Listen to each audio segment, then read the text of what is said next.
হাত পা বেঁধে এক পুরুষকে শারীরিকভাবে নির্যাতন করছে দুই নারী। কখনো চাবুকের আঘাত, আবার কখনো বা হাই হিল ও বুট জুতা দিয়ে আঘাত করতে দেখা যায়। তীব্র ব্যথায় পুরুষের কণ্ঠ থেকে বের হয় চিৎকার চেঁচামেচি, আর এভাবেই মেটানো হয় বিকৃত যৌন তৃপ্তি।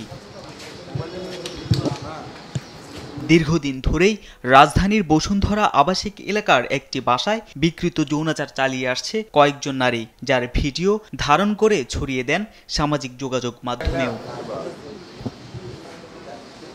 অবশেষে ছদ্মবেশে অভিযান চালিয়ে এই চক্রের দুই নারী সদস্যকে আটক করে ভাটারা থানা পুলিশ। বুধবার রাতে গোপন সংবাদের ভিত্তিতে বসুন্ধরা আবাসিক এলাকার জি ব্লকের একটি বাসা থেকে শিখা ও জারা নামে ওই দুই নারীকে আটক করা হয়। উদ্ধার করা হয় চাবুক, বিশেষ পোশাক সহ হাই হিল ও বুট জুতা। দীর্ঘদিন যাবৎ আমরা একটা শুনতে পাচ্ছি যে একটা বিকৃত যৌনাচারের একটা কার্যক্রম চলতেছে আমার এলাকায়। গোপন সংবাদের ভিত্তিতে উক্ত স্থানে যাই, যাওয়ার পরে গিয়ে আমরা ওইখানে গিয়ে ঘটনাস্থলে দুইজন মেয়েকে পাই এবং তাদের সঙ্গে পরিধেয় কিছু বস্ত্রাদি পাই, যেটা ওরা দীর্ঘদিন যাবৎ বিকৃত যৌনাচার কার্যক্রম চালাচ্ছে এবং একটা চাবুকও ছিল।